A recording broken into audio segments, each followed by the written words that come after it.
今個星期來跟隨我哋學習詩篇。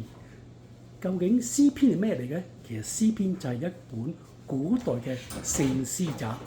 古代以色列人會用詩同埋歌去讚美神，同埋將自己開心嘢或者害怕或者唔中意嘅嘢向神表達。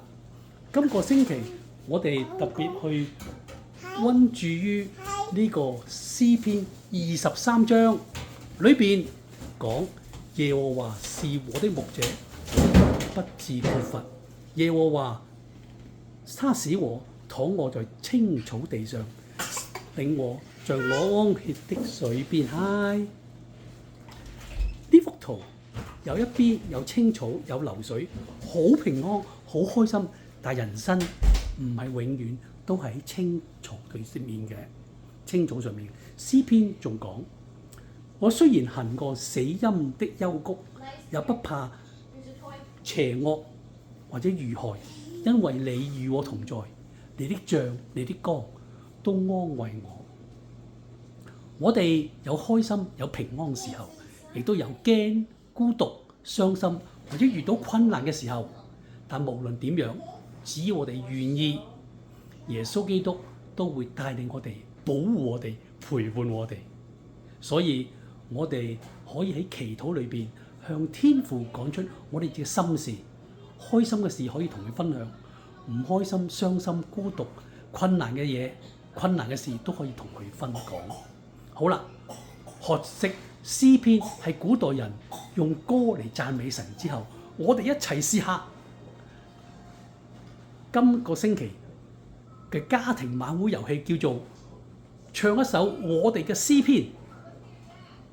第一遊戲點玩法呢？第一就係我哋揀一句：耶和華是我的牧者、保護者、教師定係好朋友。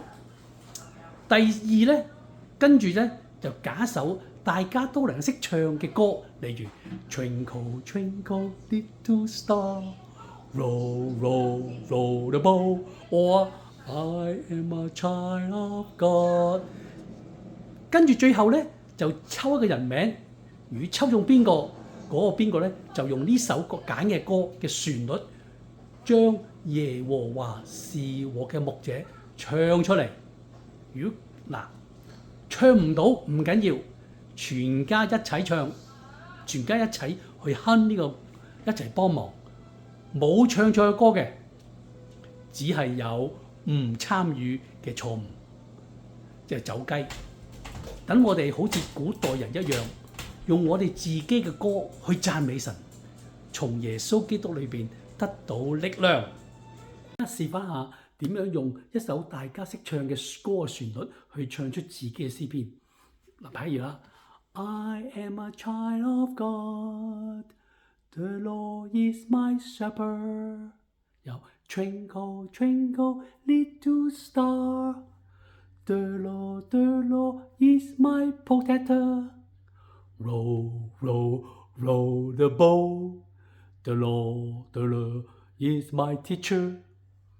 有 Oh MacDonald had a farm。E-I-E-I-O。The Lord is my good friend. Think of him more